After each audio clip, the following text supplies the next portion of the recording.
We don't know that the Brooklyn Nets will be great this season, but we do know they'll be interesting. Brooklyn has a lot of talent, but a lot of red flags too. Kevin Durant, the most sensitive star in sports. Already, Kyrie Irving has said they don't need a head coach, whatever that is. If they can hold things together off the court, the Nets have a ton of potential on it. They've got KD, Kyrie, and we will answer who that third star should be in this offseason video and what other moves the Nets circus should make. Hey, it's Casey. Welcome to AM Hoops Offseason Edition. Still putting out 5 videos per week, always dropping at 5 Eastern.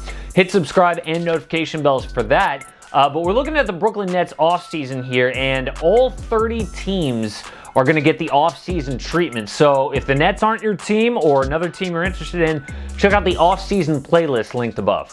Offseason basics, cap space, nothing. In fact, they are in the tax, so they have the $6 million taxpayer mid-level exception to work with. Draft, they pick at 19th overall. They got that pick from Philly. Their needs, a third star, a wing defender, and playmaking. Their relevant free agents, only one, that's Joe Harris. Now, before we get to the third star question, let's ask, where Brooklyn at? Are they favorites in the East next year? Well, I do think Brooklyn is a favorite, but not a strong favorite. The Bucks are going to try to upgrade to keep Giannis, and Kevin Durant, Kyrie Irving, and Caris LeVert all have an injury history. The Nets will be lucky if Kyrie and Caris can stay on the court for a full season, and they don't know how close to 100% KD will be after that Achilles tear. So, with that in mind, let's tackle the third star question. Should the Nets trade for a third superstar or stand pat with Caris LeVert? Well, the salary cap ensures that teams can either have 3 stars and no depth or 2 stars and depth. The Warriors' 4-star dynasty was created by a salary cap spike we'll never see again. They could stand pat with Caris LeVert. He is on a team-friendly deal. When you think about a third star, you think about like Chris Bosh or Kevin Love, someone who could be a franchise player, but takes on a lesser role while the big two shine. LeVert is already in that kind of role, and bringing in a franchise-type player could create chemistry issues. But the case to trade for that guaranteed third superstar is this. First, we're not sure that Caris LeVert can be that guy. Another big name would be a slam dunk. Second, LeVert does have that injury history, so a third superstar would sort of be insurance if KD or Kyrie got injured. And third, bringing in another really big name is their quickest path to a title. Sean Marks has shown an ability to find players who outperform their contracts, so surrounding the big 3 here with impact players is doable. We'll get to who they could trade for at the end of this video, but first we have to get to re-signing Joe Harris. He is their one relevant free agent, and Sean Marks called it the #1 priority in the offseason. Harris made his name in Brooklyn after coming over from Cleveland, and he's one of the Nets that helped them come back from the dead. He's gone from just a shooter to a contributor on defense with playmaking and rebounding thrown in.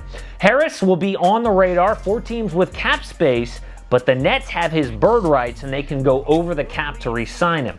It also means that team owner Joe Tsai will have to pay a big luxury tax bill, but it is time to win now.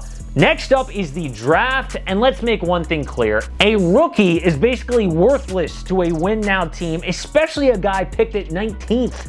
The Nets should trade this pick if they want to make any sort of move to improve the team, but if they do draft, they should take power forward Jalen Smith. He's a quick big with an outside shot. Dude hit 4 threes late in the season in a win against Indiana. Smith averaged a double-double for Maryland, but again, no late first rounder is going to contribute a lot to Brooklyn. The next issue for the Nets are extensions to Jarrett Allen and Spencer Dinwiddie. Let's start with Jarrett Allen, and I feel legit bad for this dude. I mean, first, he had his starting spot taken away from DeAndre Jordan. Second, the coach that liked him and who believed in him and tried to start him got fired in Kenny Atkinson. And third, I really don't think they should extend him. They should let his final rookie deal year play out. Now, the Nets would run the risk of another team outbidding them next offseason, but if they extend Allen, he is harder to trade, so they can't do it. Also, I don't see an extension for Spencer Dinwiddie. In 64 games, he averaged a career-high 21 points and 7 dimes. Dude is a starting point guard somewhere. The Nets can offer as much as 4 years, $62 million, but I think he'll wait to cash in as an unrestricted free agent. And finally, that leads us to free agency and trades. The Nets have the $6 million taxpayer mid-level exception to work with. That will get you a player that does one thing well. I think they should focus on playmaking and sign Jeff Teague. Brooklyn already has 3 backcourt players considered score first in Kyrie, Caris, and Dinwiddie. Teague, however, can set those guys up with accurate passes, a high pass IQ, and athleticism. He'll turn 33 next season, and on his last contract, I'd say 2 years, $12 million would be perfect. Another free agent target, Torrey Craig.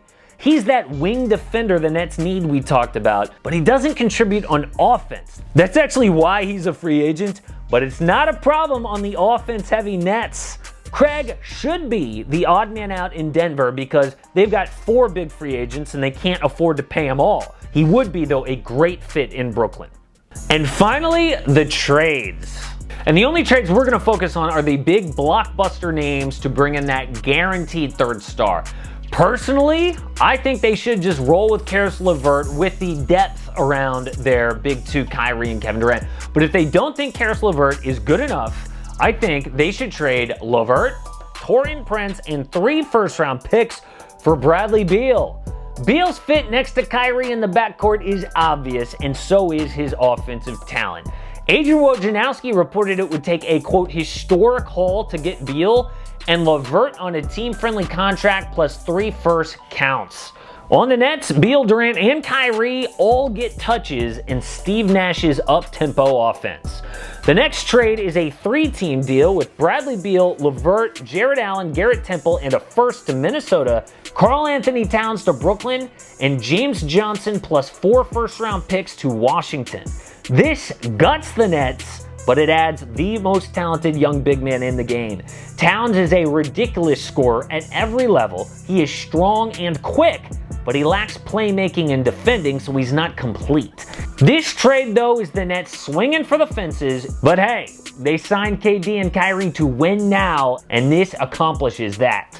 And finally, the Nets trade Caris LeVert, Spencer Dinwiddie, and 4 first-round picks to the Bucks for Giannis Antetokounmpo.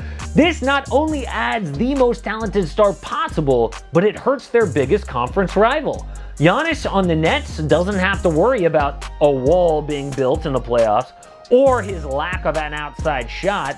He can dominate inside with KD stretching the floor, and he brings defensive credibility to Brooklyn. This trade, extremely unlikely, but it would take everything Brooklyn has to do it. Now we get to watch Steve Nash keep this team together off the court, so maybe they can live up to their potential on it. Support AM Hoops and click subscribe. Don't miss a daily NBA video.